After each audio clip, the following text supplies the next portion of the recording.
Bom, boa tarde a todos, todas e todes. Primeiramente, quero agradecer o convite de Márcio e agradecer a presença de todos aqui. Bom, a ideia hoje é eu conseguir compartilhar um pouquinho com vocês um pouco do que eu venho desenvolvendo na minha pesquisa, que se inicia na pesquisa de graduação e eu aprofundo no mestrado, mas que ainda faz parte de um processo reflexivo que eu tenho observado no meu trabalho de formação de professores, meu trabalho com instituições e tudo mais, né? Então, hoje a gente vai falar um pouquinho sobre como que a Lei 10.639, que é aquela lei que institui a obrigatoriedade do ensino de arte, cultura e cultura afro-brasileira em todos os currículos escolares, né? E que vai ter a disciplina de arte como uma das principais aí a terem que atender essa demanda. Como é que está, quais são os impactos dessa lei hoje? A gente pensa no campo da arte e educação, né? Depois de 16 anos que essa lei foi implementada, mas que a gente encontra ainda um processo complexo para a efetivação dessa lei, né? Então, eu parto da Lei 10.639. A gente sabe que essa lei ela se desdobrou na 11.645, quando ela inclui também, né, pensar aí as experiências das comunidades indígenas, né? Como meu projeto, meu trabalho se deteve primeiramente a discutir as experiências negras, por isso que eu optei por deixar a lei 10.639 do que colocar 11.645 e simplesmente ignorar a dimensão indígena, né? Que também é fundamental, que a gente também precisa se colocar aí em discussão e trazer como pauta tão fundamental quanto as pautas de negritude, né? Bom, essa pesquisa, ela teve como um processo fundamental a minha prática como educadora no Museu Afro-Brasil. Então, trabalhei no Museu Afro-Brasil durante alguns anos como arte educadora. E foi a primeira vez na minha vida enquanto educadora em que eu comecei a pensar sobre as possibilidades de se entender a prática do arte educador a partir do recorte da racialidade. Então, foi no Museu Afro-Brasil, num acervo todo dedicado a discutir as experiências negras da nossa arte, da nossa cultura, que eu comecei a perceber que não tinha como fazer uma mediação naquele espaço sem, em alguma medida, lidar com o embate de uma prática educativa antirracista. Ah, Juliana, por quê? Por quê? Porque a própria constituição daquele acervo já é uma mobilização política muito grande. É pensar que aquele acervo ele surge como uma postura contra-hegemônica, no sentido de que qual é a representatividade negra nos museus que a gente tem ainda hoje. Então, pela própria existência do museu, já vai fazer com que nosso corpo educativo criasse ali uma prática educativa que se posicionasse politicamente a partir de uma perspectiva antirracista. É o fundamento do museu. E para mim isso foi muito complexo, porque eu vinha de experiência de outros educativos em que essa discussão sobre racialidade ou sobre arte e cultura negra não estava posta. Eu vinha de experiências de educativos em que a gente discutia o assunto específico daquela exposição ou um tema os temas que atravessavam a produção daquele artista. Mas, em alguma medida, mesmo nessas experiências, eu percebia que tinha uma dinâmica ali de pensar, né, quais são os atravessamentos raciais que se dá no papel da instituição, né? Quem era o público que acessava aquela experiência educativa, onde estavam os negros como público das visitas de exposição, onde estavam os negros quanto corpo de educativo, onde estavam os negros enquanto artistas que eram expostos ali. Então, era coisa que eu já tinha essa reflexão, mas ainda não tinha uma maturação aprofundada sobre essa discussão. Então, é no Museu Afro que eu consigo ali me deparar com um acervo para me fazer rever a própria historiografia da arte brasileira, encontrando artistas negros, né, encontrando outra narrativa sobre a história da arte brasileira, que também vai ser questionada pela arte afro-brasileira. E ali eu começo a entender, tá, uma coisa é a inserção de conteúdos, outra coisa é pensar uma prática em que a discussão da educação para as relações étnico-raciais seja um pilar para um movimento possível de construção de uma ação antirracista. Então, em alguma medida, essa pesquisa tentou, a pesquisa que vem fazendo, ela está tentando, né? Porque a gente não está estagnado, a gente nunca acaba, né? Ela vem muito embasada dessas reflexões, né? Então, o que eu fiz? Eu comecei a pensar, por exemplo, que, olha, por que será que a lei vai dizer que a disciplina de artes é uma das únicas obrigatórias, né? A ter que dar conta dessa demanda, que é muito grande. Todas as disciplinas deveriam ter que dar conta. Matemática teria que dar conta, a gente teria que ter mancala na escola. Física teria que dar conta também. Por que a história, artes e literatura só? Por que não se entende ainda no próprio documento de lei, né? Isso é uma problematização. Por que o próprio documento de lei não conseguiu fazer com que essa lei fosse de fato entendida como obrigatoriedade de todas as disciplinas, todos os campos do saber? Então, isso aí é uma das brechas que a gente tem nessa lei.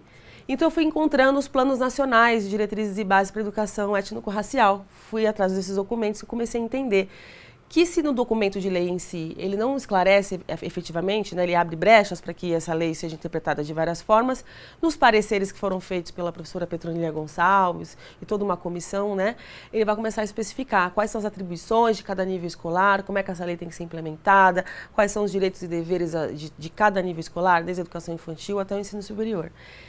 E aí, nesse processo todo, eu comecei a me perguntar qual é o papel do meu campo de atuação, qual é o papel das artes visuais, qual é o papel das universidades de artes visuais, qual é o papel das licenciaturas de artes visuais. Porque esses são os lugares que formam essas pessoas, né? Então, é pensar, o curador é formado por uma instituição, o artista é formado por uma instituição. E mesmo que não seja uma educação formal, uma academia, numa universidade, mas nos cursos também. Então, quer dizer, o grande déficit que a gente tem ainda hoje, né, dessa efetivação dessa lei, está aí no que se configura na base para se pensar uma transformação, que seria a base de formação acadêmica de todos os profissionais que vão trabalhar no campo da arte. Então, a minha pesquisa ela vai sugerir,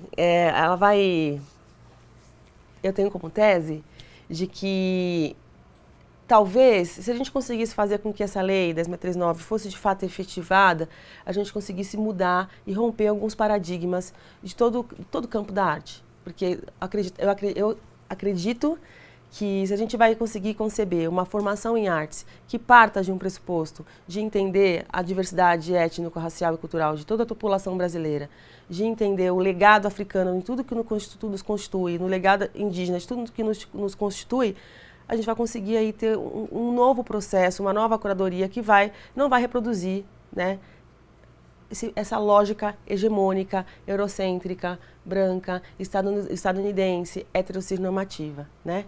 E aí pensando também que aí tem um outro quadro importante, que é pensar também as narrativas hegemônicas, também que junto com a questão de negritude a gente tem que pensar tudo atrelado. Então, gênero, sexualidade, né, e outras experiências como um todo. Então, em alguma medida é pensar essa lei na arte e educação, também pensar o quanto que a arte e educação de fato, no ponto de vista teórico, está andando junto com que as coisas estão acontecendo. O quanto que esses teóricos da arte e educação, de fato, estão se detendo a discutir isso ou não. Então, nessa pesquisa, eu acabei retomando alguns materiais, algumas bibliografias de arte e educação, antes da Lei 10.639 e depois da Lei 10.639, para tentar entender se essa demanda que foi instituída por uma lei já era anunciada antes dessa lei, e se ela era anunciada, como ela era anunciada, e se tinham teóricos com interesse em discutir isso ou não. Então, assim, a pesquisa ela foi caminhando por esse rio, né? Até desaguar num grande mar, que a gente começa a pesquisar, a gente descobre que, nossa, assim, quando você termina a pesquisa, está começando. Então, o que eu vou partilhar um pouco para vocês hoje tem a ver com um pouco desse preâmbulo que eu estou dando aqui, que é pensar quais são as possibilidades de se entender a arte e educação como uma plataforma fundamental que não pode estar dissociada de uma perspectiva de uma educação antirracista. Tá, Juliana, é muito fácil falar isso, mas como é que a gente faz isso? Então, a ideia é que a gente comece a construir junto, pensar junto, possibilidades, imaginar possibilidades, quais são as nossas referências, né? E aí pensar por que hoje se fala tanto na dimensão de representatividade, né? Hoje se fala tanto em lugar de fala, como é que a gente entende isso, né? Será que falar sobre arte e educação e educação étnico-racial é uma responsabilidade só dos educadores negros? Ou não? Ou ela diz respeito a uma dimensão estrutural em que todos os sujeitos estão imbricados nesse processo? Então eu volto a dizer, né? Não estou falando nada de novo. Tudo que eu venho falando aqui tem a ver com muitas pessoas que vieram antes de mim. Então, Beatriz Nascimento, Lélia Gonzalez, enfim, Nilmalino Gomes, que está viva aí, que tem um trabalho muito importante na educação. São todos intelectuais negros que já vêm há décadas estabelecendo um campo teórico fundamental para a discussão das relações étnico-raciais no Brasil, né? Desde o campo educacional, até o campo da antropologia e da psicologia social. Então, é pensar que, em alguma medida, a arte e educação é um campo que parte do pressuposto também da interdisciplinaridade. A gente sempre tem que estar precisando aí navegar por outras áreas, tá bom? Bom, eu já falei um pouquinho da lei, né? Que é só o documento de lei para a gente retomar, entender como é que esse texto se constitui. Pode passar. a 11.645. Então tá, é pensar um pouquinho. Algumas pessoas me perguntavam, né, Juliana, mas você não acha que, que as pessoas levam a Lei 10.639 de uma forma muito legalista, né? Você não acha que você realmente acredita que essa lei vai resolver tudo? Olha, eu acho que a gente tem que tomar cuidado quando a gente olha para os documentos de leis, né? E entender que cada documento de lei tem o seu contexto. Eu acredito que a Lei 10.639, ela seja ainda mais urgente hoje, que a gente se debruce sobre ela e que a gente olhe para ela com mais cuidado e crie mecanismos de pressão política para que ela de fato seja efetivada. A gente não pode esquecer que, né, com o golpe que a gente teve, a CEPIR foi fechada, que era a única secretaria no Ministério, né, que estava ali fazendo todo o processo ali de garantia de políticas, de ações afirmativas de combate ao racismo antinegro, de combate ao racismo às comunidades indígenas. E era pela CEPIR, com a Nilma Lino Gomes, que a gente tinha ali uma série de políticas sendo cobradas, uma série de políticas públicas que estavam sendo efetivadas no âmbito educacional, pensando em programas de formação de professores, pensando em programas de núcleos de pesquisa sobre o negro, como os NEABs e tudo mais. Então, é pensar que de 2016 para cá, a gente já teve um retrocesso muito grande do ponto de vista de representatividade política dentro do Ministério. Isso não é pouco, isso é muito significativo. Um outro ponto importante para a gente pensar agora na nossa área de atuação, pensando em arte e educação. A gente vive um momento que, de novo, a gente precisa virar e falar, olha, queridos, o ensino de artes é importante. Vocês precisam entender que o ensino de artes é tão importante quanto o ensino de matemática. Então, a gente entende que agora a gente tem um governo que, no novo ensino médio, vai dizer que a disciplina de artes só é obrigatória no primeiro ano do ensino médio. No segundo e no terceiro ano, esses alunos já não precisam ter ensino de arte, já fica com algo ali secundário. Aí a gente entra numa discussão bem arenosa. Se o ensino de artes não é mais obrigatório nos 3 anos do ensino médio, e se a disciplina de artes é uma das únicas que tem obrigatoriedade de dar conta do conteúdo de arte e cultura afro-brasileira e africana, o que vai acontecer com essa redução, com essa não obrigatoriedade do ensino de arte? Consequentemente, ela vai afetar numa não obrigatoriedade da implementação da Lei 10.639. Né? Então, é nesse sentido que eu tendo a olhar hoje. Essa pesquisa foi feita em 2017, 2 anos depois, assim, o quanto que não está tudo bem, assim, quanto que a gente precisa ter mais espaços como esse para trazer assim mais luz para essa discussão. Então, é pensar que entender essa lei como uma conquista é um desafio. A gente precisa retomar o nosso processo histórico, a gente precisa voltar, a gente precisa fazer uma revisão da história da educação no Brasil. A gente precisa entender como que o negro, como que as populações negras foram fundamentais para se pensar uma história da educação no Brasil. A gente, quando estuda história da educação no Brasil, a gente vai falar um pouco do Manifesto dos Pioneiros, né, sobre a escola laica, pública e gratuita. A gente vai falar um pouco sobre alguns teóricos da educação, mas a gente não, dificilmente a gente acessa, né, de uma maneira crítica, sobre a contribuição das populações negras para a consolidação do nosso sistema educacional. Né? A professora Petronila Gonçalves faz isso, Regina Paim faz isso, falando sobre o movimento negro e educação no Brasil. O professor Petrônio Domingues, lá em Sergipe, com uma pesquisa muito importante sobre as escolas de homens de cor. Então, eu precisei retomar um pouco no âmbito da história da educação para poder entender como é que a arte e a educação se consolida nisso. Eu fui descobrir que, para a gente falar de arte e educação, a gente também precisa entender a contribuição do negro também no campo da arte e educação. E eu falei, olha só, eu estava achando que era só na educação de um modo geral. E eu comecei a entender que na Frente Negra Brasileira, em 1931, que foi uma grande entidade negra que teve no Brasil, que era aqui na Casa de Portugal, sabe, na Rua da Liberdade? Ali se encontravam as pessoas da Frente Negra Brasileira, na Casa de Portugal. Eu acho que também eles tinham uma sede também no edifício Santa Helena, onde o Alfred Volpi e outros artistas italianos se encontravam. Era um edifício muito importante que tinha ali na Sé, que já foi derrubado. Enfim, nessa região entre Sé e Liberdade, existia essa entidade que era a Frente Negra Brasileira, que foi uma grande entidade, que foi o primeiro partido político negro no Brasil, né? A Frente Negra Brasileira, ela nasceu em 1931 e ela gerou um jornal chamado A Voz da Raça, que era um jornal que já denunciava as condições de vida da população negra no Brasil. Né? A Frente Negra Brasileira já reivindicava o dia 20 de novembro como o dia de comemoração a Zumbi, 1931. A Frente Negra Brasileira já denunciava no seu jornal o racismo que os alunos negros sofriam nas escolas. A Frente Negra Brasileira já reivindicava que a escola no Brasil tinha que ter conteúdo sobre arte e cultura afro-brasileira. E essa Frente Negra Brasileira, ela tinha vários departamentos, que era como se fosse uma irmandade, né? Uma entidade. Dentro dos departamentos tinha um departamento de instrução. O que era o departamento de instrução? Era um lugar onde eles faziam aulas de alfabetização. Então, a gente pode até pensar, eu não posso afirmar isso com toda certeza, aí precisa de mais pesquisa. Talvez essas escolas, né, assim como a Frente Negra, sejam aí o nosso embrião do que a gente chamaria hoje de EJA, Educação de Jovens e Adultos, né? E a gente não fala sobre isso. É pensar que, pensando na história da população negra, tendo um histórico sempre, né, numa condição que ao longo da nossa história foi colocada numa condição de precariedade, o grande índice de pessoas analfabetas em idade adulta, ao longo dos anos sempre foi população negra e indígena, né? População branca, em alguma medida, em sua grande parte, tinha acesso às escolas particulares ou escolas católicas, né?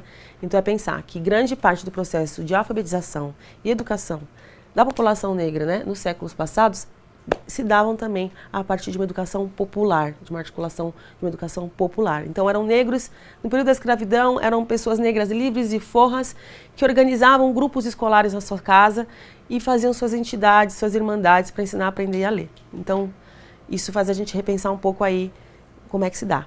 Voltando para a Frente Negra Brasileira, a Frente Negra Brasileira ela virou uma organização a nível nacional. Ela tinha várias organizações. E algumas dessas escolas da Frente Negra foram estatizadas e viraram escolas reconhecidas pela prefeitura. Não sei se era a prefeitura ou se era pelo Estado. Enfim, voltando para o nosso campo, dentro desse departamento de instrução, eles aprendiam a ler e escrever e tinha o departamento de instrução de artes. Tinha curso de música e tinha o curso de artes e ofícios, né? Que na época era Liceus Artes e Ofícios, né? Curso de carpintaria, de decoração. Então eu falei, olha que interessante, então esse grupo, não só esse grupo, mas vários grupos negros ao longo do século XX já tinham suas organizações autônomas, que tinham uma preocupação de alfabetização, acreditavam que a educação era um dos únicos meios de possibilidade de emancipação das suas comunidades, mas também tinham a arte, o fazer artístico, o processo do fazer artístico, a preocupação de ministrar, a preocupação do acesso ao ensino e aprendizagem de arte, como também um processo de instrução. Então isso me fez olhar para a nossa história da arte e educação de uma outra maneira, de ver que a gente tem aí um buraco muito grande a ser preenchido nessa história, né? Um processo aí de escavação, tá? Então é pensar que essa Lei 10.639, quando ela surge, junto com todas as políticas pautadas pelo movimento negro unificado, a partir de 1978, ela é fruto da ação, da mobilização política a nível nacional de várias entidades e organizações e movimentos sociais negros ao longo de todo o século XX por todo o Brasil, assim como a Frente Negra, assim como foi o Teatro Experimental do Negro e vários movimentos sociais que a gente tem no Nordeste, no Norte, no Sul, em toda a região do país. Então, pensar uma história de uma educação que não entende o papel dessas entidades como um lugar de formação política, social e transformadora é muito complicado dentro da nossa história. Então, a gente precisa retomar isso. Então, a Lei 10.639, para mim, ela simboliza a efetivação dessa luta que era almejada pelos nossos antepassados. Então, é pensar que ela tem como pressuposto, né, lutas antirracistas,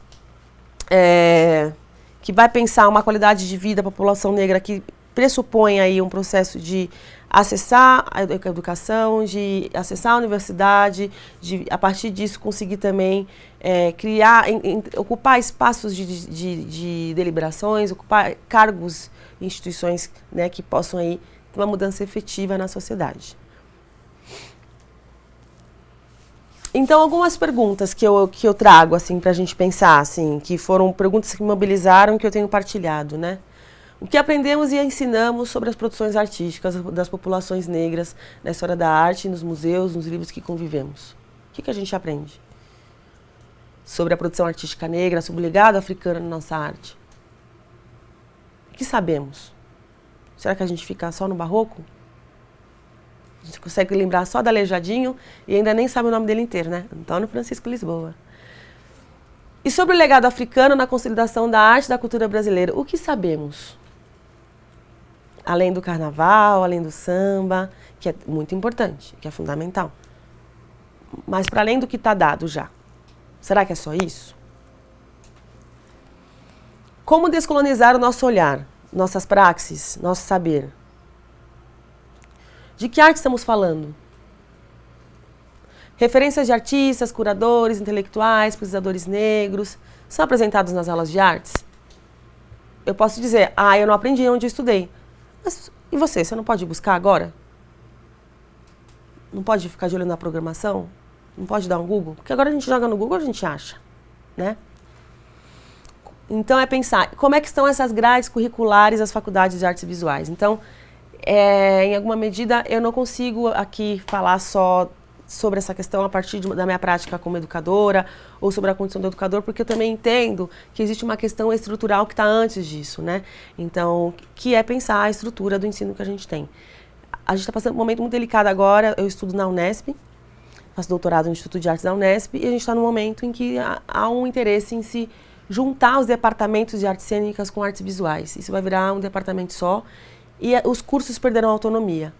E isso é muito grave, porque a gente lutou durante anos na arte educação brasileira, na Confederação de Arte Educadores do Brasil, para que os campos específicos, as linguagens específicas de artes fossem respeitadas. Quer dizer, a gente lutou muito para acabar com a polivalência. Antes você fazia um curso de artes geral, de 2 anos, um curso inicial, depois você escolhia se você ia dar aula de música, se você ia dar aula de artes cênicas ou de artes visuais. Mas as artes eram tratadas como uma linguagem só. Então a gente foi uma conquista muito grande na década de 70, e tem como figura principal aí Ana May Barbosa, Regina Machado e muitas outras pessoas que às vezes não são, né, a gente não sabe, mas que estavam juntos, que foi de conseguir lutar pela obrigatoriedade do ensino de artes nos cursos e pelo reconhecimento do campo da arte educação como um campo, né, importante para se discutir as complexas relações de ensino e aprendizagem no campo da arte, desde a prática de educador em museu até os processos formativos em artes, né? E a gente tem agora um momento em que a gente precisa de novo lutar, voltar a dizer, olha, não dá para juntar um departamento de artes cênicas com artes visuais, são 2 linguagens distintas que pressupõem especificidades, então não dá para um professor de artes cênicas dar aula de artes visuais e assim por conseguinte, quer dizer. Então é só para a gente entender um pouco a que pé que nós andamos, o que conquistamos e que tipo de problema a gente tem que voltar a encarar agora, né? De ainda precisar justificar a importância da arte como um campo cognitivo, a importância da arte como um processo formativo de todos os sujeitos, a importância da arte como um direito de acesso e a fruição e a produção à arte, e a importância da arte como um direito de um processo de ensino e aprendizagem, né? Então, para mim, não tem como a gente dissociar essa discussão sem a gente pensar nessa base. Então, e aí vai a reflexão como os professores estão sendo formados. Por favor.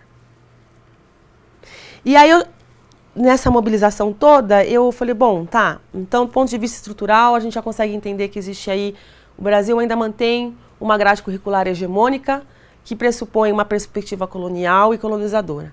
Se a gente tem uma formação que a gente passa desde a nossa educação infantil até a nossa universidade, até o nosso doutorado, em aulas em que a gente só vê artistas, né, de origem europeia, de origem estadunidense, brancos, enfim, a gente tem um grave problema. Não é possível que a gente ainda não consiga falar das nossas próprias referências.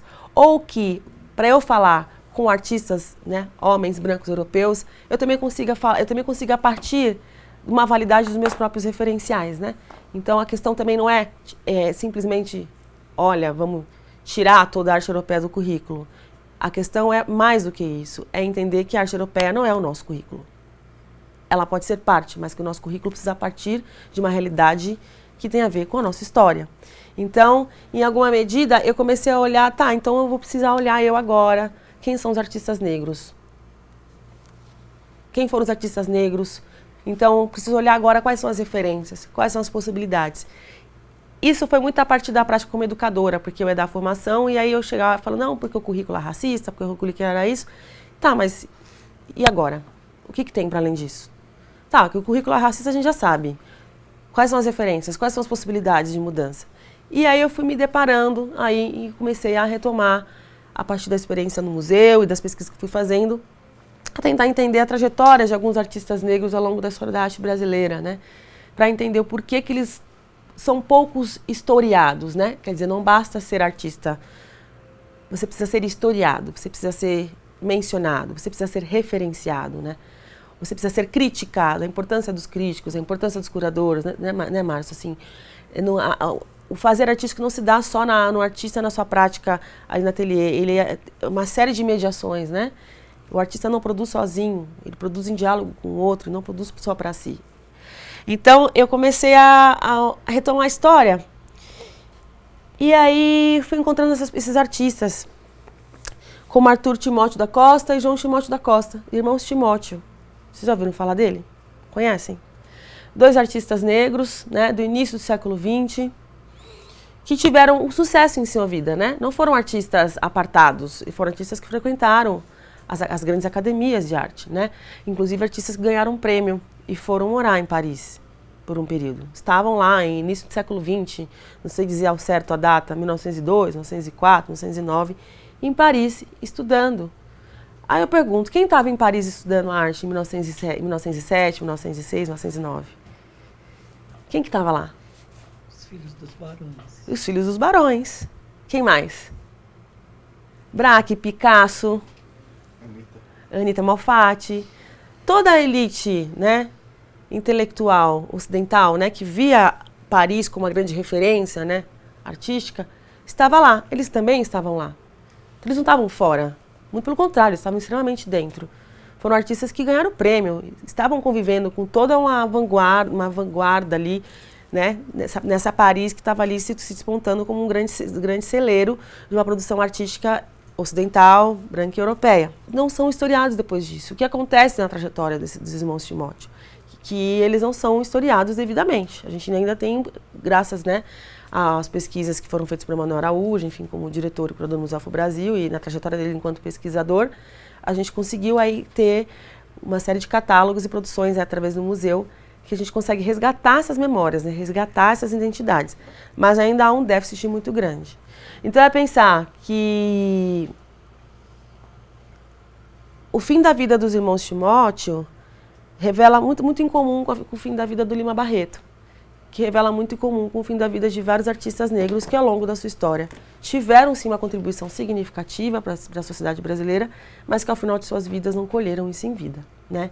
Então, é pensar, essas memórias só vão existir se a gente referenciar. O que não é visto não é desejado. Pode passar, por favor? Obrigada. Então, eu trouxe... é pena que está muito claro. Eu trouxe algumas imagens, só para a gente ter uma noção um pouquinho... Então, eu trouxe esse retrato do Arthur Timóteo com uma possibilidade da gente pensar qual era a função desse retrato nesse período. Ele é sem data, mas provavelmente ele é final, ele é virada do século, 1899, deve ser 1900, virada do século para o século XX. Grande parte das pinturas do Arthur e do João Timóteo são retratos, né? Naturezas mortas, nem tanto, não, natureza morta nem tanto, retratos e paisagens, né? E é pensar que eles estavam ali atendendo uma demanda de uma classe média carioca que se formava naquele Rio de Janeiro na virada do século XIX, século XX.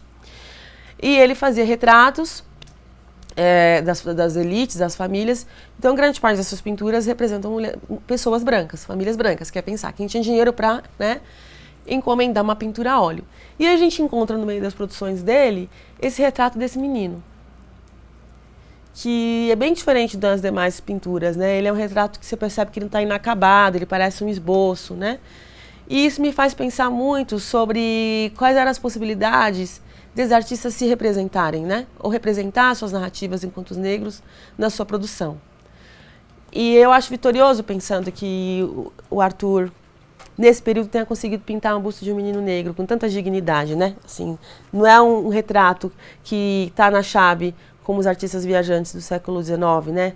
Como Debré Rugendas, que a representação do negro está ali em alguma medida no lugar de tentativa de uma documentação ou de uma narrativa dos modos e costumes, né? Dos povos de sua época, né? Mas você percebe que tem um intento de um retrato, de retratar uma pessoa, de retratar um sujeito, mesmo que não tenha o nome desse menino. Eu acho sintomático e muito delicado e muito revelador essa pintura, com possibilidade de a gente pensar aí quase que uma autobiografia do Arthur Timóteo, né, da experiência sobre o que era ser um artista negro nessa experiência tão solitária que é nessa virada do século XIX para o século XX. Então é um dos poucos retratos que a gente tem de uma pessoa negra, a não ser os autorretratos, né? Eles já tinham bastante selfie naquela época. A não ser os autorretratos em que ele e o irmão dele se retratavam. Mas é um retrato bem simbólico para a gente pensar sobre quais são os lugares que imagens como essa vão encontrar ao longo da nossa narrativa, né? Por que nos livros didáticos de artes, de história, há uma grande recorrência de imagens de Debré e de Rugendas, mas sempre numa dimensão de corpos negros, na dimensão de trabalho ou na dimensão de objetificação, e quase nunca uma imagem, um retrato de um menino negro, um simples retrato de um menino negro. Curioso também que ele não tem que falar a verdade do menino negro. Como na época a gente encontraria, né? Justamente. É um menino. É um menino. Se representando. Tem que marcar, né? Vocês já viram essa? Não conhecia. É bonita, né? Eu acho que ela tá no Museu Afro. Ou na Pinacoteca. Agora não lembro. Acredito que tá no Museu Afro. Gente, pode perguntar, tá? Eu vou disparando aqui, mas qualquer dúvida, a ideia é que seja um diálogo. Pode passar, por favor. Aqui é um outro estudo. Esse estudo, ele é uma cópia, não sei se é do... É uma cópia de algum artista europeu. Eu não lembro de quem que é. Se é do Rubens. É um estudo que ele faz em cima do estudo de um artista europeu, assim, muito próximo do jogo de cabeças, né? Aqui é um retrato de uma dama, né? Dama de branco, provavelmente de encomenda. Pode passar, por gentileza. Bom, e aí eu trago um trechinho de uma poesia do Cruz e Souza, de 1898, chamada Emparedado. Vocês conhecem essa poesia? Ela é pouco conhecida. É praticamente uma poesia, ela é quase uma autobiografia. Assim. É um texto em que ele vai trazer uma narrativa sobre a experiência dele de ser um artista negro naquele período. Esse é um excerto, é um trecho pequeno, é uma poesia grande, e está dentro do livro chamado Evocações. Se alguém quiser saber, é só ir no livro Evocações. Eu vou ler um trechinho para a gente poder entrar nesse processo de discussão. Bom, vamos lá. Tu és dos de Cã, maldito, réprobo, anatematizado. Falas em abstrações, em formas, em espiritualidade, em requintes, em sonhos, como se tu fosses das raças de ouro e da aurora, se viesses dos arianos, depurado por todas as civilizações, célula por célula, tecido por tecido, cristalizado o teu ser no verdadeiro cadinho de ideias, de sentimentos. Direito perfeito das perfeições oficiais dos meios convencionalmente ilustres, como se viesses do Oriente, rei, em galeras dentre opulências. Ou tivesses a aventura magna de ficar perdido em Tebas, desoladamente cismando através de ruínas. Ou a irada peregrina e fidalga fantasia dos medievos. Ou a lenda colorida e bizarra por haveres adormecido e sonhado sob o ritmo claro dos astros, junto às priscas margens venerandas do Mar Vermelho. Artista, pode lá isso ser se tu és de África, tórrida e bárbara, devorada insaciavelmente pelo deserto, tumultuada de matas brávias, arrastada, sangrando no lodo das civilizações despóticas, torvamente amamentada com o leite amargo e venenoso da angústia. O emparedado. O que vocês acharam desse trechinho?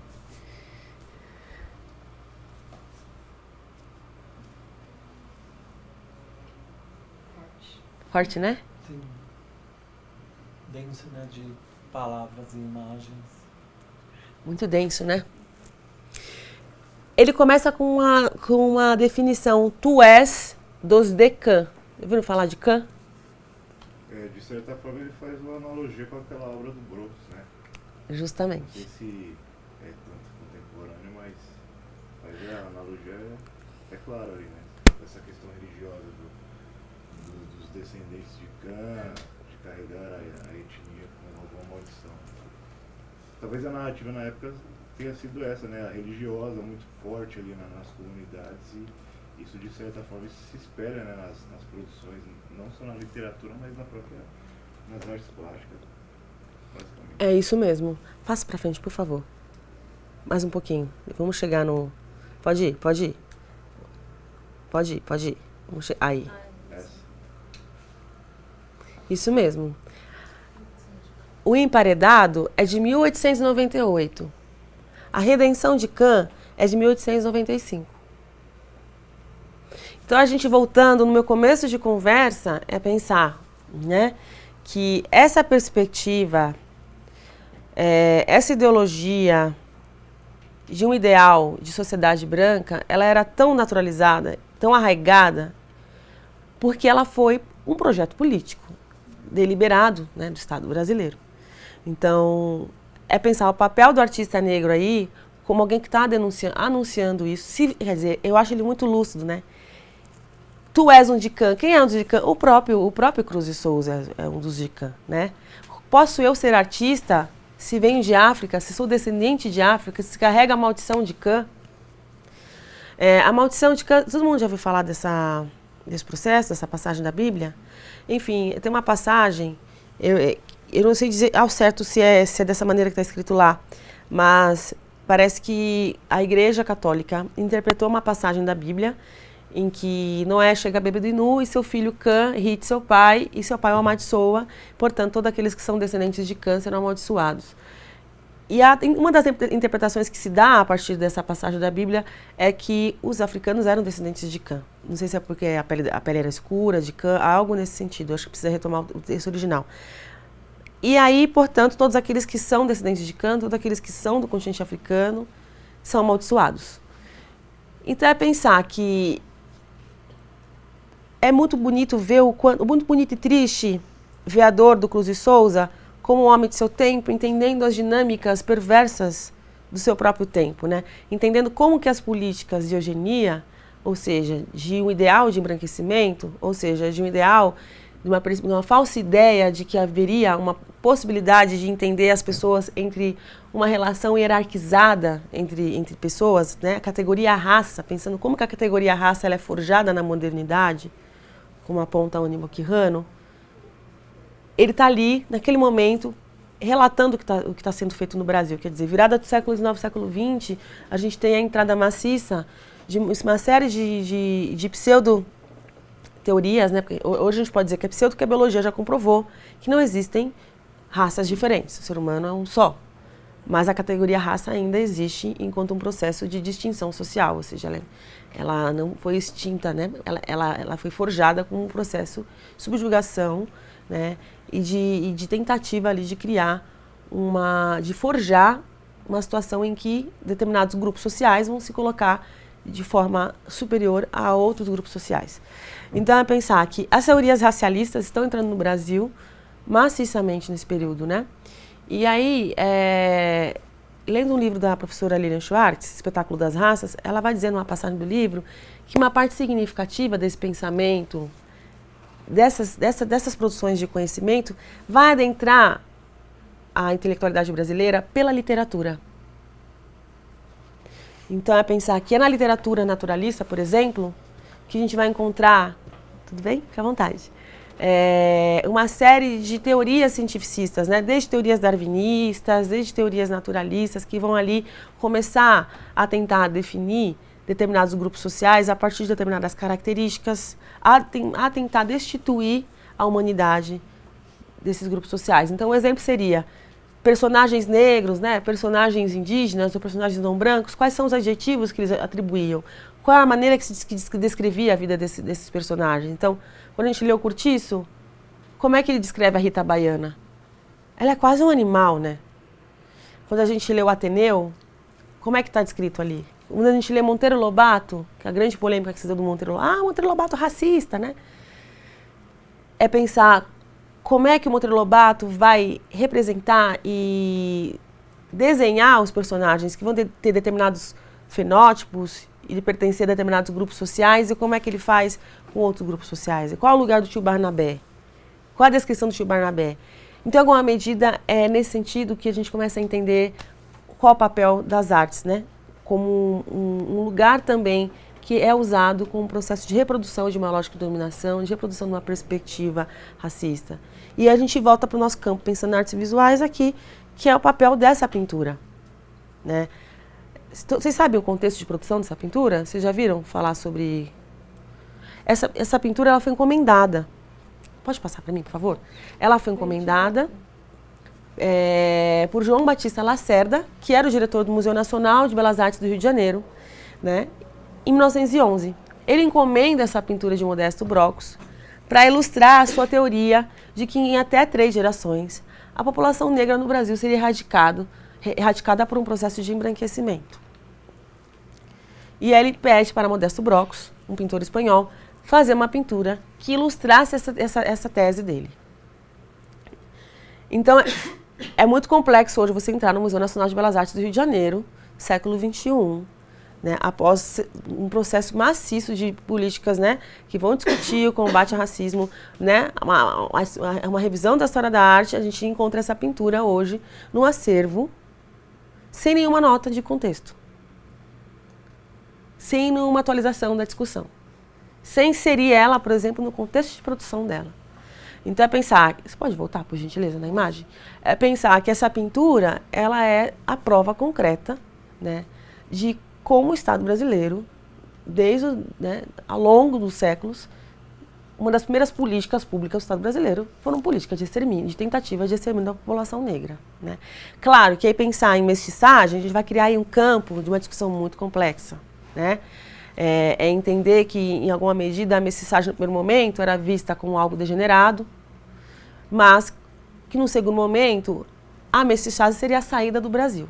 Então, a teoria da eugenia ela vai ser implementada aqui como um processo de tentativa, assim, eu falo tentativa, porque não deu certo. Eu vou dizer porque não deu certo. Eu tenho uma contratese aí. Se desse certo, eu não estava aqui, com essa pele preta, retinta. Mas é pensar que é importante que a gente se reveja nesse sentido. O contexto de produção dessa pintura mobilizou uma série de ações e de produções intelectuais posteriormente que impactam a nossa vida até hoje. Então, é pensar que em 1931, no mesmo ano que fundou a Frente Negra Brasileira em São Paulo, lá no Rio de Janeiro, 1931, fundou-se o primeiro departamento de eugenia do Brasil. No mesmo ano. Em 1971, nesse departamento de eugenia, eles também tinham vários departamentos, inclusive departamento que pensava em educação brasileira, que tinha um projeto de educação brasileira. Alguns dos integrantes desse departamento de eugenia eram também parte do Manifesto dos Pioneiros, que foram as pessoas que organizaram todo o início do, né, Nísio Teixeira, a Cecília Meirelles participou também, foram intelectuais que ajudaram a sistematizar o sistema de ensino do Brasil. A Juliana está dizendo, então, que o Nísio Teixeira, Cecília Meirelles, Monteiro Lobato era racista. É muito complicado eu dizer isso, porque em alguma medida eu vou estar sendo anacrônica. Mas é entender que, dentro do contexto vigente naquela época, a gente tinha, sim, uma forte presença, né, de intelectuais, né, de uma elite branca brasileira que estava, né, adepta de uma perspectiva eugênica e higienista, em que a população negra ainda não era vista como uma população com direito, né, e direito de cidadão de ir e vir. Tem um livro muito legal chamado Diploma de Brancura, do Jerry Dávila, e ele vai dizer isso, né? É pensar que, por exemplo, até década de 20, ele vai dizer, até as primeiras décadas do século 20, no Rio de Janeiro, a maior parte das professoras primárias, das escolas primárias, eram mulheres negras. Porque pensando que na história, se a gente for pensar a história das mulheres no Brasil, se a gente pensa no lugar das mulheres negras, em sua grande maioria, elas trabalhavam como amas de leite, né? Eram elas que cuidavam das crianças. E, portanto, como nos deixou o escrito Lélia Gonzalez, foram elas que fundaram o nosso pretuguês, né? Não falamos português, falamos pretuguês. A gente fala várias palavras de origem bantu, um tronco linguístico, né, da região da África, ali, o que a gente chama hoje entre Congo, Angola, Moçambique. Eram essas mulheres que ensinavam todas as crianças a falar. Então, pensar que, sei lá, século XIX não tinha e-mail, nem creche, né? Então, é pensar que, consequentemente, eram elas que quando foram criando os grupos escolares, elas também eram essas profissionais que davam os primeiros passos a essas crianças.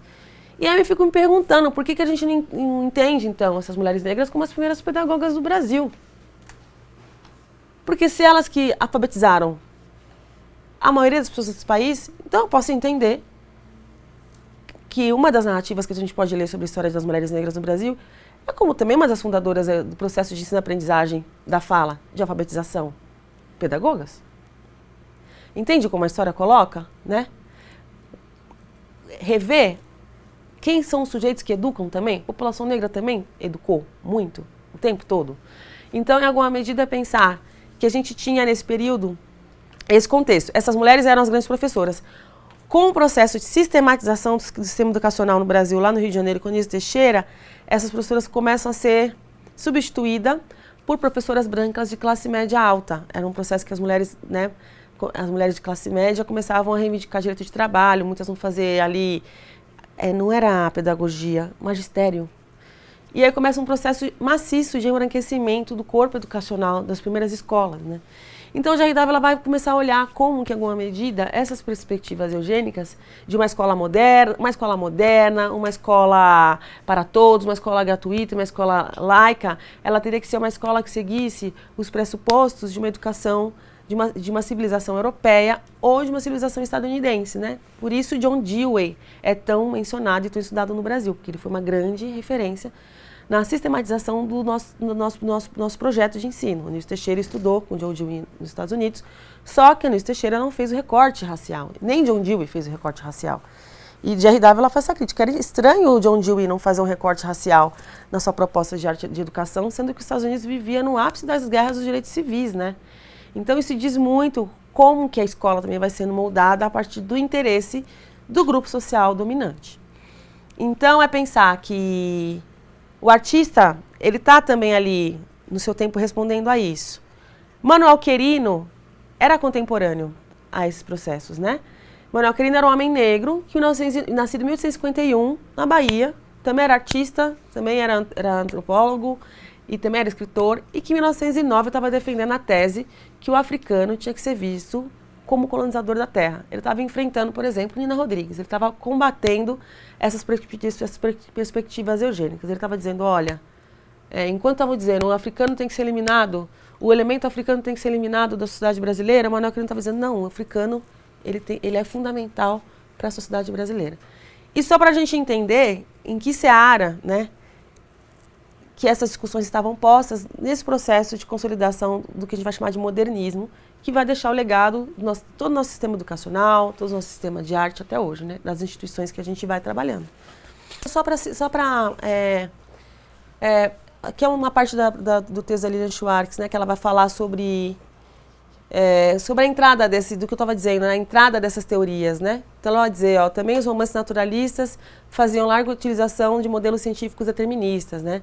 Então ela vai dizer, ó, literatura, então ela vai citar, por exemplo, a Lenita, que era a heroína da carne, então o Ateneu, a Esfinge, né? Então ela fala, com efeito, modelos e teorias ganharam larga divulgação por meio de heróis e enredos dessa literatura, que pareciam guardar mais respeito às máximas científicas e evolutivas do que a imaginação do autor. Então é pensar que nesse período também é um momento em que se reforça essa ideia de que o europeu é o ideal de civilização e tudo aquilo que não é branco, não é europeu, é o primitivo, é o primitivo, é o rústico, é o que não é intelectual. Então, em alguma medida, essa perspectiva evolucionista tem a ver com todas essas teorias que eram trazidas para cá, né? Que vão estar presentes nos livros infantos juvenis da época, na literatura e tudo mais, né?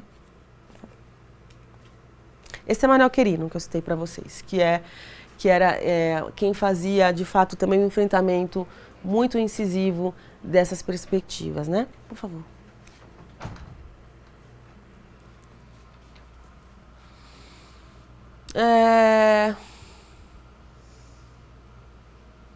Aqui, ó. A sistematização da educação brasileira. Ó. A relação da eugenia com a educação foi tão representativa na época que chegou a ser aludida na Constituição de 34, como, por exemplo, no artigo 138, que a união aos estados e aos municípios no termo das respectivas leis caberia. Estimular a educação eugênica, adotar medidas legislativas e administrativas tendentes a restringir a moralidade e a morbidade infantis e da higiene social, que impeçam a propagação das doenças transmissíveis. 1934.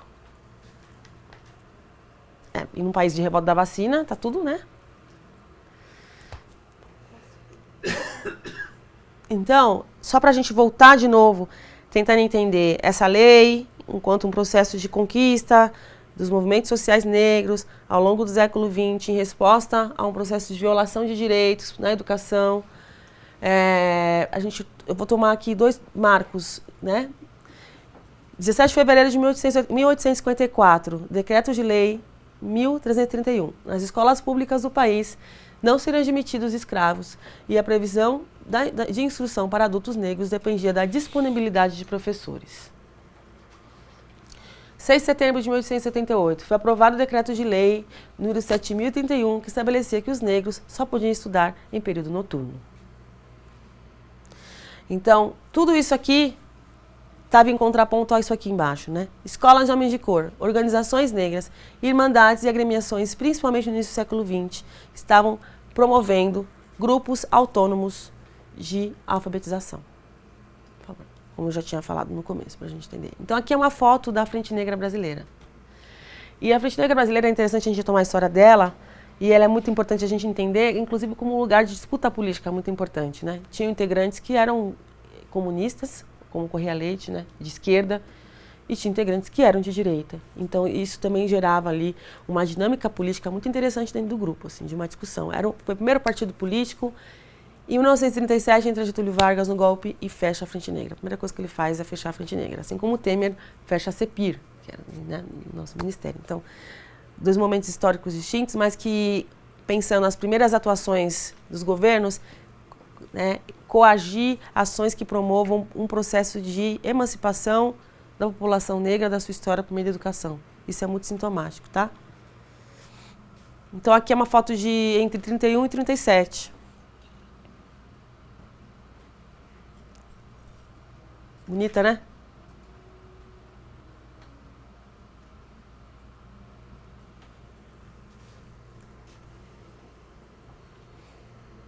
Bom, depois da Frente Negra, é pensar que na Frente Negra, o Abdias Nascimento passou pela Frente Negra, que é um grande artista, foi um grande intelectual, um grande militante negro, ainda pouco reconhecido, também nas artes, acho que pouco reconhecido.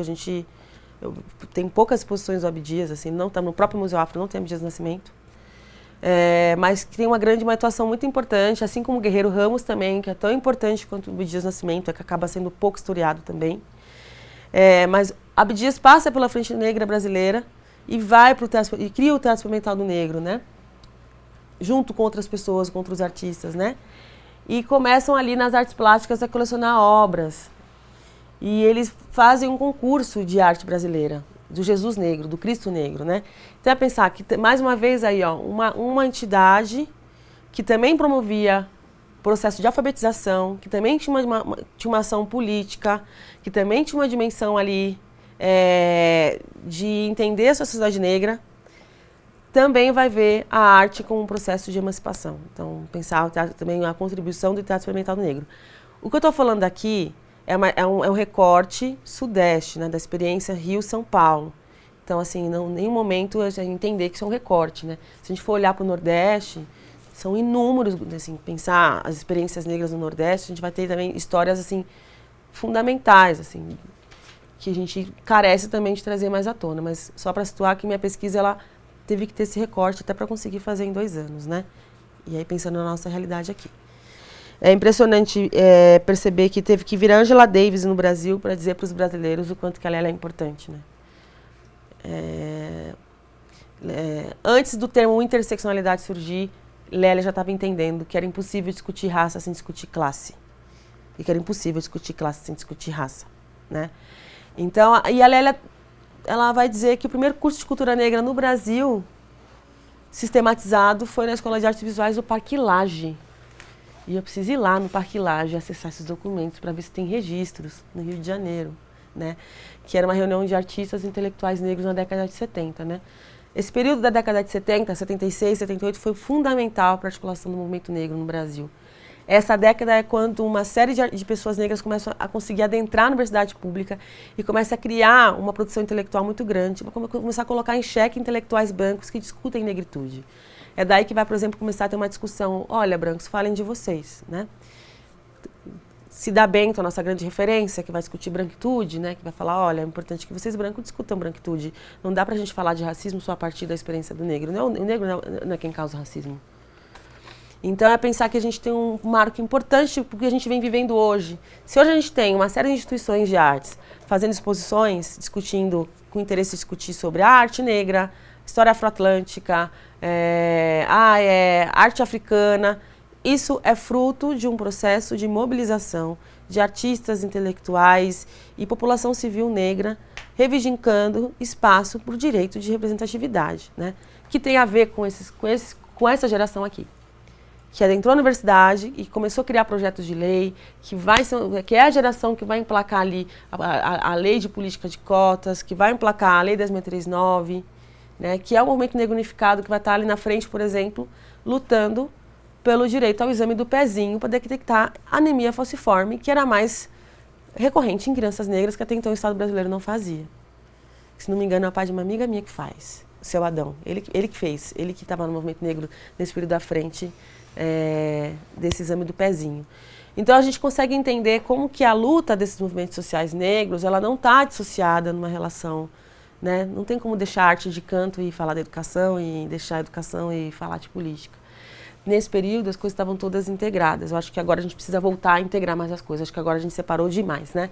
Precisamos integrar. Então se a gente tem hoje uma série de instituições, nos últimos 3 anos, que estão agora tendo que rever os seus acervos, né?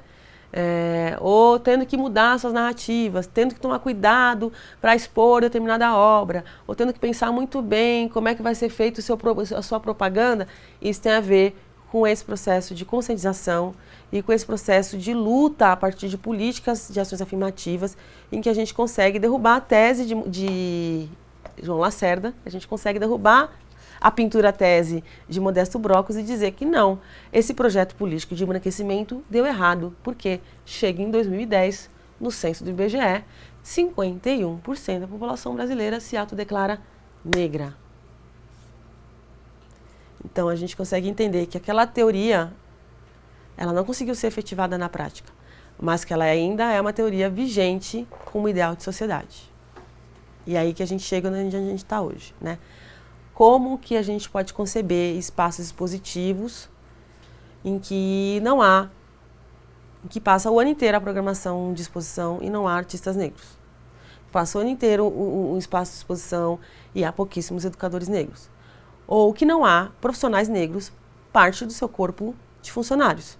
Não basta incluir, mas entender, né, a presença da população negra enquanto profissionais em todo o seu corpo estrutural. Não é representatividade só que a gente precisa de mudança estrutural, né, material. Como é que a gente vai mudar como é que a gente vai falar em decolonialidade, que está tão em voga hoje, tanto se fala em decolonialidade e tão pouco se estuda a decolonialidade, e a gente talvez nem sabe se realmente para a nossa experiência brasileira, talvez seja esse termo que dê conta da gente. Será que a gente tem que entender que até então, se a gente está falando, né, que decolonialidade parte de um saber, de uma epistemologia dos movimentos sociais, até que ponto a gente de fato está disposto a estar com os movimentos sociais de base, aí movimento social de base é MST, movimento de direito à moradia, movimento social negro, movimento de mulheres, Mães de Maio, e por aí vai, movimentos indígenas.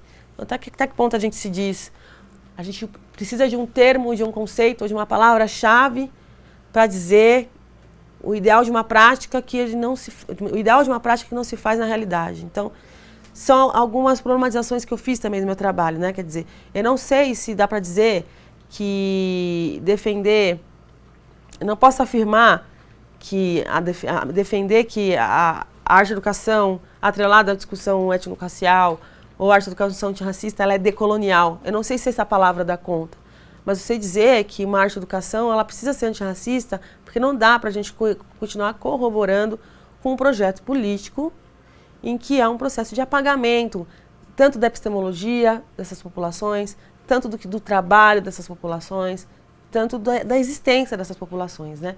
Então, em alguma medida, a reflexão que eu tenho feito em arte e educação para pensar essa prática educativa está muito menos em tentar achar um conceito, se é multicultural crítico, se é interculturalismo crítico, ou se é decolonialidade, se é descolonialidade, mas é tentar entender como que se dá os nossos mecanismos de ação na prática e como é que a gente alinha as coisas, né? Então, em alguma medida, essas são as reflexões que eu tenho traçado sobre isso. Então, é pensar que pensar numa arte e educação é pensar também como a gente lê as obras, quais são os nossos referenciais estéticos, como é que a gente amplia a nossa leitura sobre produção artística, como é que a gente estuda também arte africana, como é que a gente estuda como é que a gente entende Picasso a partir de arte africana, né? Fala, Picasso, cubismo, mas calma aí, olha, máscaras Dogon. Nossos Dogons, quem são os povos Dogons? A gente entende o processo de pilhagem, de saqueamento, né, que os povos europeus fizeram das peças, né, toda a cultura material indígena, africana, e que isso consolida os grandes museus europeus até hoje, e que vai ser a base das vanguardas europeias que vão ser colocadas como a nossa referência estética, mas que estão ali, bebendo da gravura japonesa, bebendo do tecido javanês, ou do batik indonesiano, ou da arte têxtil de Gana, e por aí vai, né? Então, acho que, em alguma medida, pensar a arte e educação atrelada a uma educação antirracista também passa por uma mudança e uma ampliação de referência, mudança de paradigmas e ampliação de referências, né?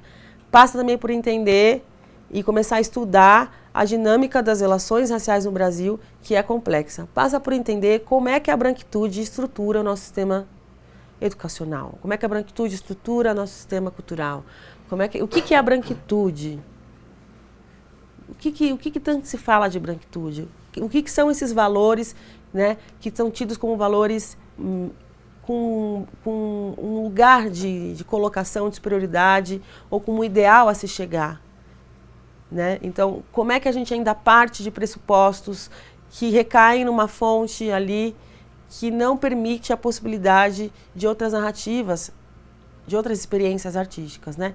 Então, se eu for contar, por exemplo, a história do negro, um legado africano na arte brasileira, eu posso começar, por exemplo, a falar sobre a ourivesaria, sobre a contribuição, né, das tecnologias de mineração do ouro e o design das joias feitas por pessoas negras que virou o que são as joias de crioula.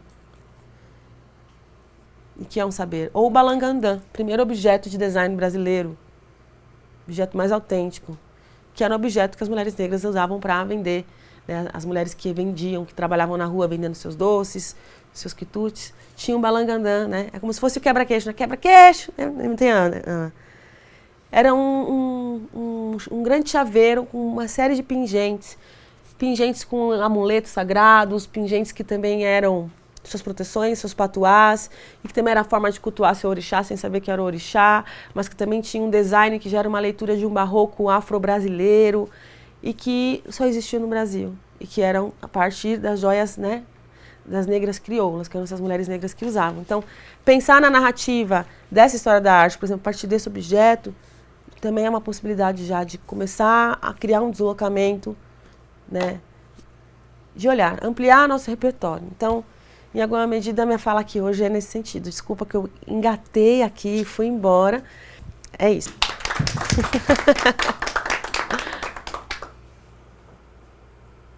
Eu sou mãe e sou intérprete de Libras.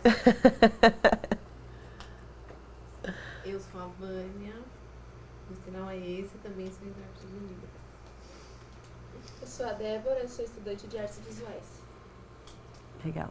Eu sou Ana Carolina, eu sou psicóloga, acompanhante terapêutica, arte terapeuta e vou começar artes visuais. Que seja bem-vinda, é muito bom. Eu tô assim, obrigada.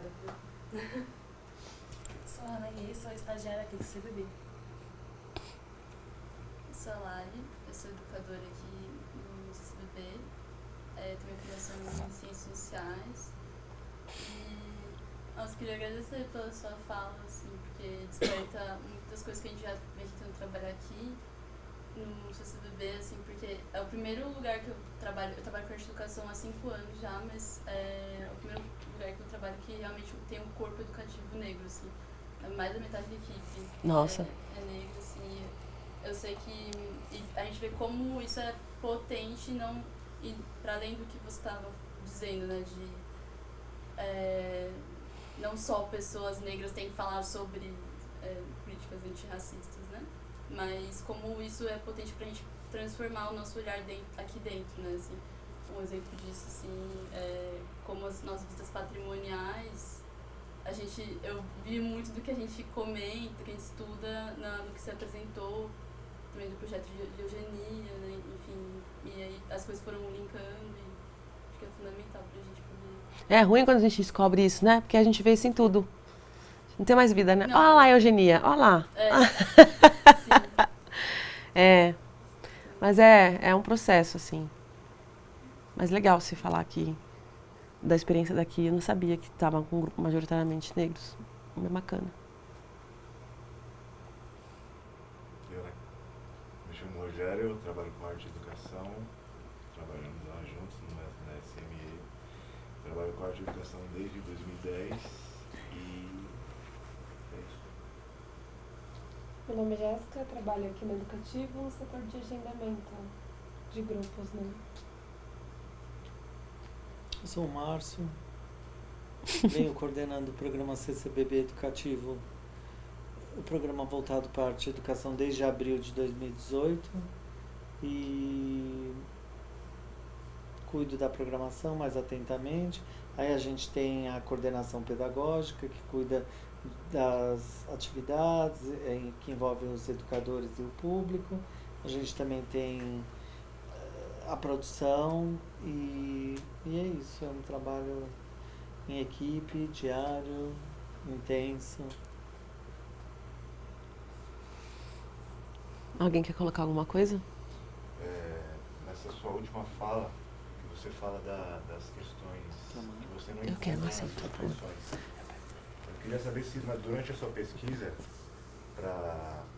agora, né, de doutorado, você se deparou com questões religiosas, sobretudo o porquê que o Museu de Arte Sacra, aqui em São Paulo, ele privilegia o eurocentrismo, né, em seus oriundos, porque lá dentro não tem um setor de arte. Não tem, arte. E se isso é discutido, se ninguém toca no assunto, e se durante a sua pesquisa você percebeu ou se deparou com essa questão da religiosidade de origem africana ser um balizador para a sociedade em si não valorizar a produção afrodescendente e tudo mais. Olha, eu sinalizo, porque no último capítulo eu falo da experiência na SME, e nós trabalhamos juntos na Secretaria Municipal de Educação em 2016. Existia um núcleo de educação étnico-racial que tinha um trabalho incrível, que era um núcleo formado era um núcleo que contratou arte-educadores de várias linguagens artísticas, tanto acadêmicos como não acadêmicos. Então tinha mestre de capoeira, tinha lideranças indígenas, tinha mães de santo, tinha professores da rede municipal, então foi muito potente. E era um núcleo que tinha o objetivo de ajudar a pensar no processo de implementação da lei nas escolas, junto com a formação com professores e gestores da rede municipal. Então, assim, a gente viveu a utopia. Agora, eu falei para ele, nossa, a gente viveu assim, um tempo áureo, né? A belle époque, assim, da educação.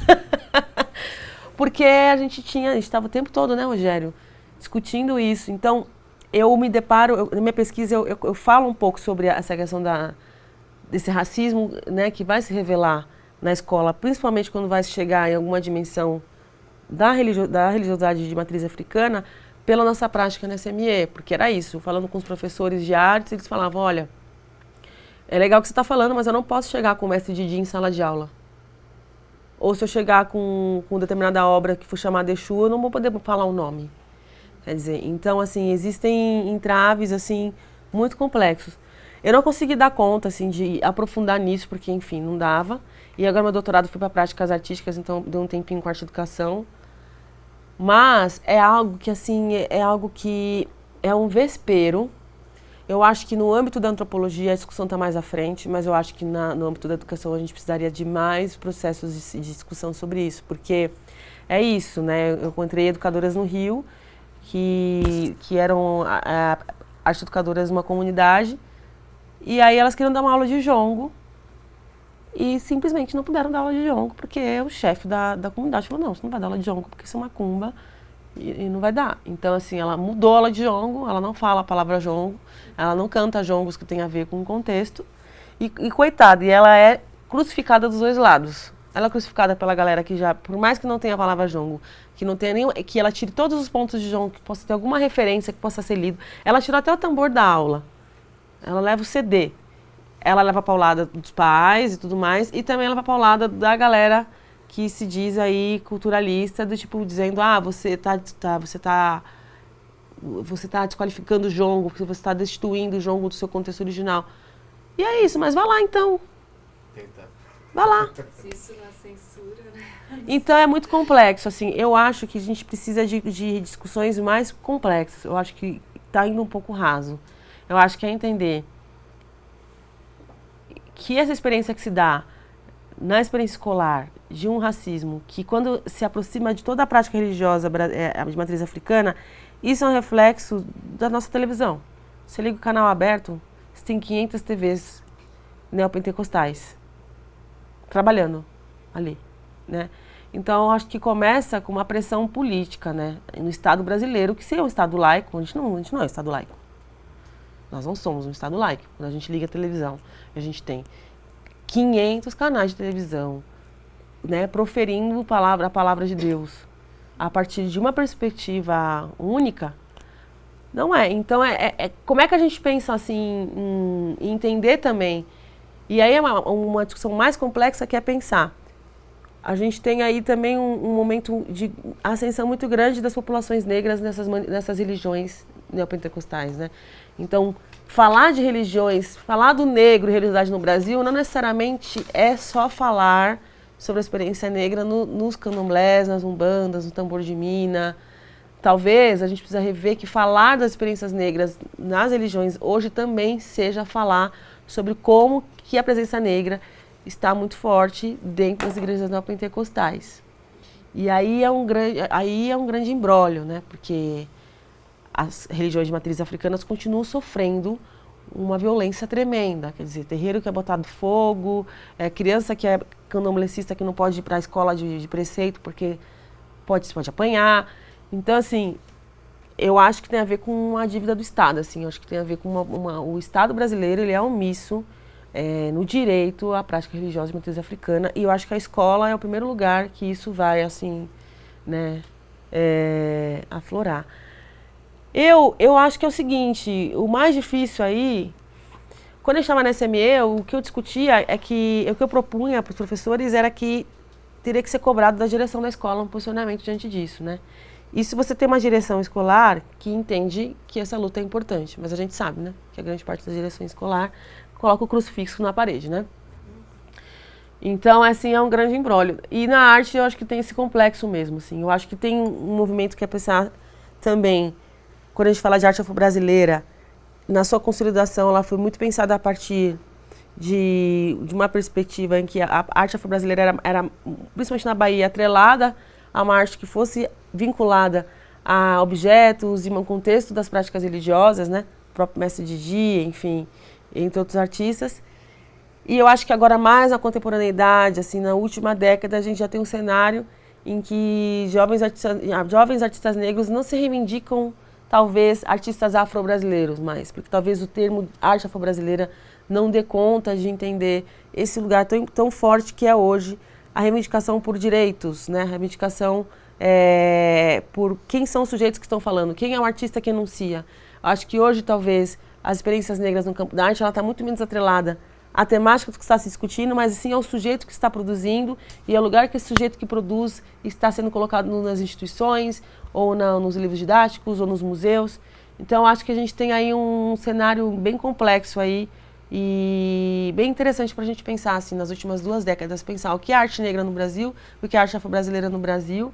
E aí, pensando no professor da rede, talvez a saída seja pensar em artistas que não necessariamente de imediato abordem a religiosidade e tentar achar qual é o caminho ali, então, eu, quando eu fazia as visitas no museu, era assim, começava essa discussão, Exu, capeta, macumba, tem um combo, né?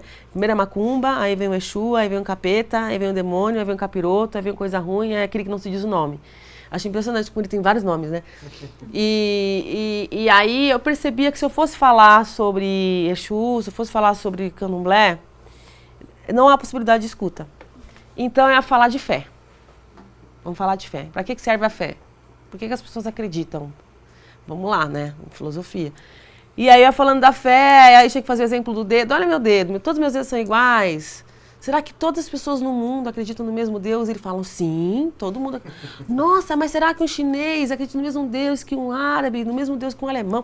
Mas será que todo mundo no mundo acredita em Deus? E os budistas? Então, assim, é muito louco, quer dizer, para você conseguir falar de uma coisa que está ali, você tem que ficar criando mecanismos, assim. A desconstrução é muito lenta. A desconstrução é lenta, mas assim, é para você ver o grau de perversidade que você tem que fazer um psicológico, meu. Você tem que fazer você tem que ir ali, então a religião, para que serve a religião? Toda religião é igual, mas Deus é igual para todo mundo. E aí quando você vê, você estava dando aula de teologia, entendeu? Infelizmente você tem que colocar questões para a própria pessoa na psicologia interna dela tentar desenvolver um embate e entender o outro. Né? Porque a partir do momento que eles não entendem que o outro possa crer diferente ou não crer, né? Já é um avanço. Porque eles, que nem você falou, a mídia cria uma bolha, né? A família reforça essa bolha.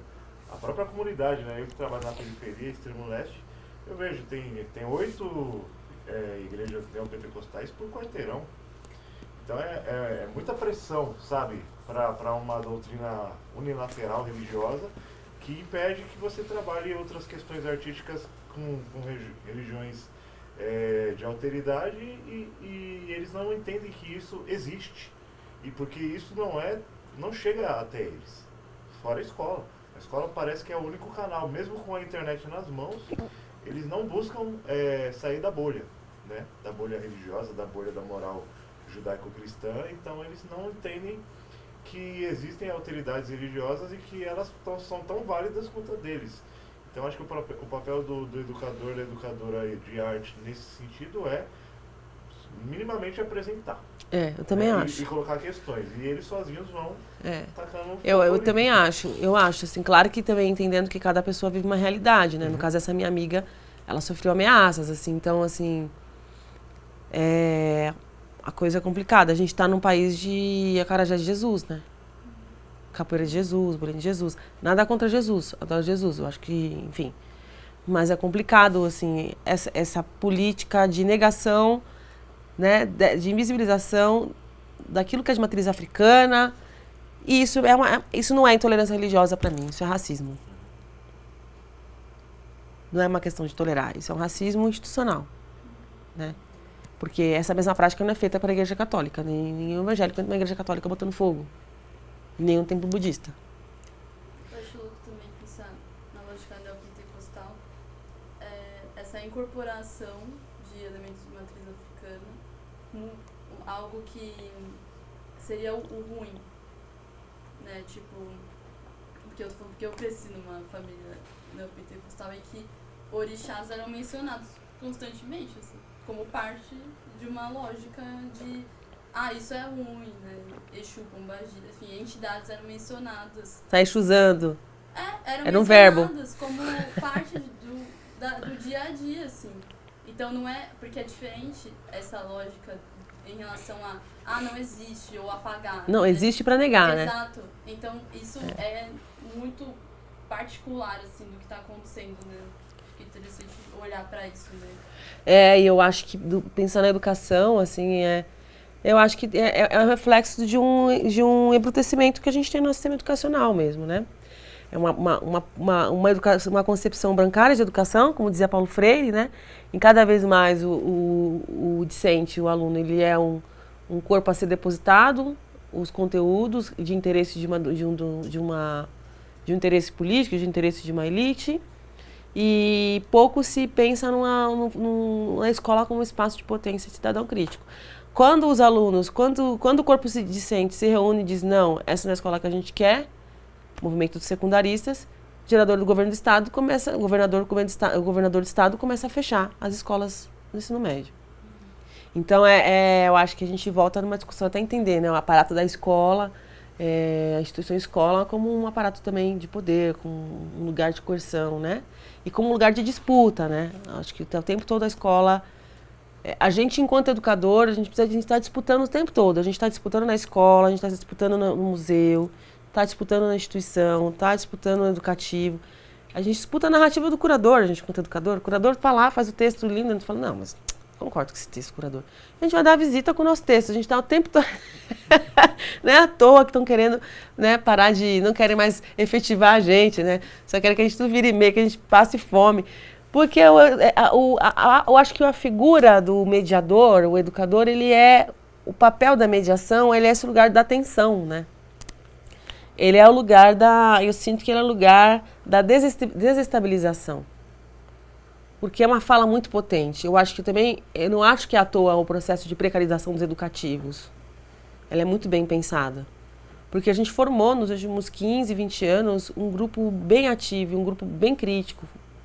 A minha formação crítica foi no chão de fábrica à disposição, como educadora de entender condição de trabalho, entender o educador como categoria de trabalho, de reivindicar direito de vale alimentação, reivindicar direito de contratação, direito de efetivação, direito de ser CLT, direito de ter horário de estudo, entender que a nossa prática não é uma prática mecanicista, né? Que a gente precisa e entender também que eu, enquanto educadora, também preciso pensar a minha ação com os funcionários na condição de terceirização, como é que está aquele segurança, como é que está aquela pessoa da limpeza, eles acessam o conteúdo desse espaço?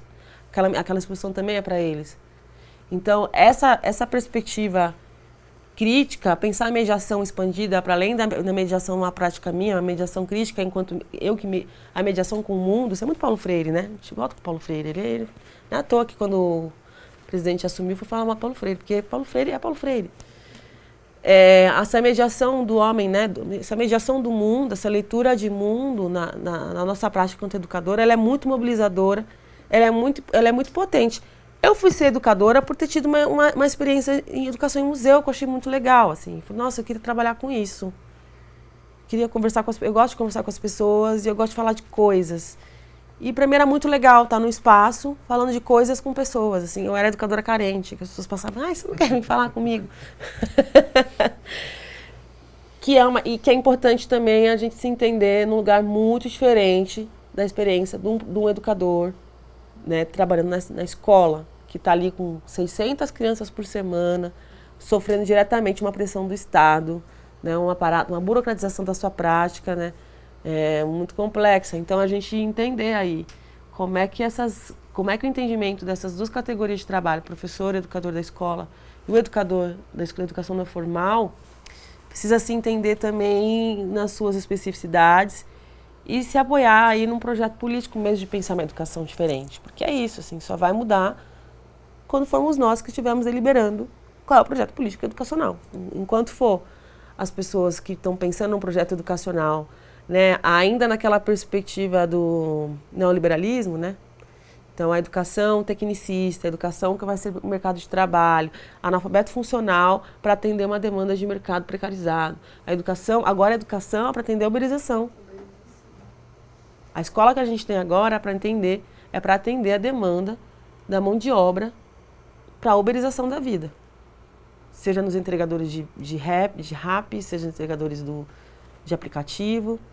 A nossa escola recrudesce agora, a gente tem um novo ensino médio, a gente diz que arte não é obrigatório, filosofia não é obrigatório, sociologia não é obrigatório, história não é obrigatório. Precisa agora abastecer um novo sistema de mercado de trabalho, em que é um cidadão mediano, que não pode ser muito crítico, e que precisa executar tarefas. Então é isso, pensar que a gente teve uma janela na história de 12 anos, uma janelinha. A gente volta para a década de 90 agora. Justamente, quando você tem um corte da FDE, que é o Fundo de Desenvolvimento Escolar, que era a única possibilidade de muitas escolas do Estado conseguirem visitar uma exposição com todas as problemáticas que era, né? Porque a escola não tinha autonomia de escolher qual era o museu que ia, então os professores nem sabiam. Era isso, sorteava as escolas e Era bem deliberado, assim. Eu lembro que tinha o Cultura Currículo, É. né, em 2013, se não me engano. Eu tinha turmas de 5ª a 8ª série, na época era 8ª série ainda. E eles demandavam assim, um ônibus, 40 lugares para Museu de Arte Sacra. Se vira aí, quem você vai levar, não sei. A escola tem 600 alunos, você tem que pegar lá quem que você acha que merece ir, que todos merecem, na minha opinião, mas não podia levar todos. aí faz aquele recorte dos melhores da sala, aí aquele pega que os é que aqueles gostam mais. Aí o ônibus às vezes não estava em boas condições, aí muitas vezes atrasava. Na chegada e na saída, e a visita era muito curta e acabava. Ou então a visita era no Centro Cultural São Paulo, eles iam pro CCBB. E o daqui ia pra lá. mudava. Já acontecia isso. Ou então você ia pra Casa Modernista lá na Santa Cruz e eles não acham nada de moderno, ficava todo mundo lá parado tentando entender o que estava acontecendo. Então já era problemático o FDE. Agora é triste dizer que o FDE era o tempo de ouro, porque era o menos porque pior. tinha ônibus, entendeu? Quer dizer, alguém chegava, né? Então é pensar que eu acho que o corte sistemático das escolas, de acesso às escolas públicas, aos acervos, às exposições, é muito grave. E a gente precisa se mobilizar enquanto criar de novo um mecanismo de reivindicar desse Estado. Olha, vocês não podem cortar verba. Escola, a gente precisa ter garantia de que essas crianças vão continuar, né? E as coisas foram acontecendo, isso mobilizou. Então acho que é isso, assim, acho que é pensar quando é que aquela criança do fundão, sabe? Do extremo Zona Leste, do extremo Zona Sul, que às vezes nunca nem saiu do bairro, né? E aí eu, enquanto mediadora, administrando minha frustração e meu ego de querer falar da obra do artista tal. E para a criança, a coisa mais legal foi ela conseguir atravessar a cidade e ela achou o elevador incrível. E aí eu fico brava porque aquela criança não prestou atenção em mim. Quer dizer, então, tudo isso são processos de mediação, né? De sensibilização, de entender também o papel desse deslocamento como direito à cidade, dessa visita a esse espaço como direito à cidade, e que talvez essa visita não signifique para ela tanto na dimensão do que a gente quer enquanto educador, mas que é uma experiência estética, sim. Mas o residual simbólico pode ser inimaginável. Justamente. Né? É um direito, né? O direito a ir, o direito a conhecer, o direito a ir não gostar, o direito a ir não observar, o direito a ir... Então, quando você diz não vai ter mais ônibus, acabou, elas não vão mais sair do bairro. Porque também não tem mais as programações incríveis no Centro Cultural da Cidade Tiradentes, não tem mais dinheiro no Centro Cultural da Juventude como tinha na época. A tendência agora é que, infelizmente, a galera que está lá está segurando as coisas no maior perrengue, né? Porque o dinheiro também não vai mais chegar tanto para centros culturais periféricos como chegava no seu início. Então, é isso. Acho que é a gente pensar em possibilidades de uma articulação política enquanto a categoria de arte-educadores mais efetivas. Assim, eu acho que a gente carece de uma reflexão mais atrelada à estrutura.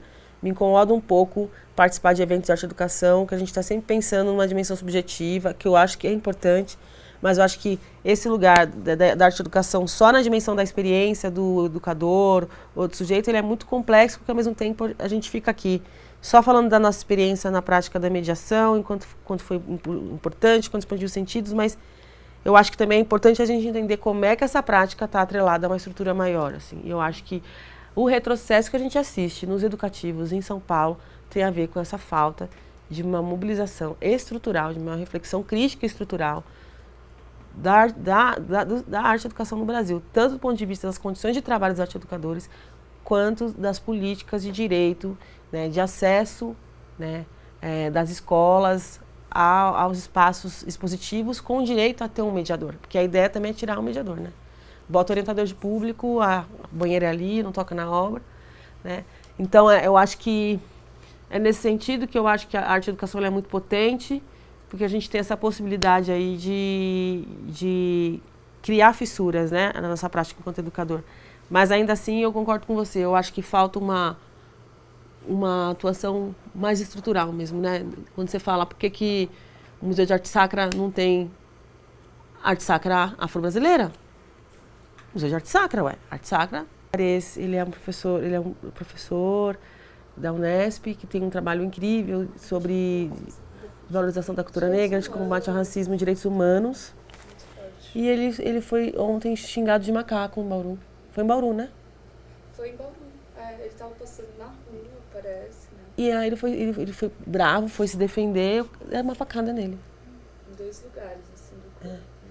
É muito triste, porque a gente está na Unesp com agora um projeto bem bacana, assim, de conseguir expandir essa discussão.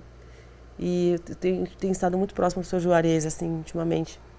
A gente acabou de implementar um núcleo lá, um núcleo de pesquisa no Instituto de Artes aqui de São Paulo, e ele está em Bauru, a gente fica muito em diálogo, né? E é muito triste ver isso, né? A gente vê um cenário desse, né? Um 20 de novembro em que a gente ainda precisa falar sobre isso, né? Porque isso ainda acontece, quer dizer, ele podia ter morrido. E acho que semana passada também, né? Lá na Lesp. Justamente, um deputado, né? Sei lá o que era. Ele quebra uma obra do Latuf, né? Que falava sobre o genocídio dos jovens negros. E trazia números, né? Assim, a gente está numa onda que é muito violento eu vejo como essa violência, o tamanho dessa onda, ela também ela responde ao tamanho do que a gente alcançou, assim, né? Porque a gente nunca mais vai voltar para onde a gente estava, a gente não vai voltar mais. A gente chegou até aqui e a gente vai seguir para frente. Então, assim... Violento sempre foi. Então, eles vão ter que aumentar, entendeu? Então, infelizmente, é triste a gente ter que falar isso, mas a gente vai fazer Palmares de novo. A gente não vai recuar. A gente vai achar outras formas de fazer, entende? Porque é isso, a lógica é a do medo. Para que a gente tenha medo de sair na rua, que a gente tenha medo de entrar nos lugares, que a gente tenha medo de se encontrar, que a gente tenha medo de se falar. Entendeu? Justamente. Então, assim, claro que assim, eu hoje já vou pensar 1000 vezes antes de reagir a um insulto racista. Porque eu sei que hoje está muito mais fácil a morte está muito mais presente, está muito mais iminente. Depois de Marielle, então, a gente já... Não só Marielle, Cláudia, né? Que Marielle é uma figura, foi um marco, porque em alguma medida estava ali com uma representatividade política, né, grande, né? Mas, assim, acho que pensando no que eu falei aqui um pouco hoje, é isso, assim. Não vai voltar a ser o que era antes, a gente vai continuar caminhando e estudando e se apropriando da nossa história e criando redes, né? E não negar, né? Não negar essa história. E criando redes, né? É isso, assim, repensar, né? Entender, olhar para a história da Frente Negra brasileira, não só a Frente Negra, tantas outras entidades, e ver o que eles estavam lutando lá, e ver que esse projeto eugênico ele é falido, por isso que ele precisa matar, né? Precisa matar porque ele já está falido, né? Mata quem já tem a morte, né? Então essa carnificina que está aí é porque eles já estão mortos, então tem que matar o outro, né? Então, sei lá como é que é na psicologia, como é que se explica isso. Mas deu errado o projeto do João Lacerda. A gente continua preto, a gente continua indígena, e cada vez mais indígenas se identificando enquanto indígenas. Eles estão matando, mas aí vai ter filho, e vai ser mestiço, e vai ser indígena. Então, assim, claro que é uma visão que eu estou tendo aqui, uma fala que eu estou tendo, que também tem uma retórica aí também de esperança, né? Que eu acho que é importante, né? Mas é porque não dá pra gente negar o que os movimentos sociais têm feito, não. Eles têm trabalhado muito, a própria Preta Ferreira, né? A atuação dela. Então, eu acho que não dá pra gente também olhar para esse jornal e encarar como uma única possibilidade de realidade. É uma realidade, sim. É violenta, sim. Mas como é que a gente, então, encontra juntos aquele tal de ninguém solta a mão de ninguém? Cadê que até agora não vi? Como é que a gente, de fato, restabelece isso, né? Mas é triste esse relato. No dia 20 de novembro, a gente tem 2 situações, né? E muito mais que não foram noticiadas, né?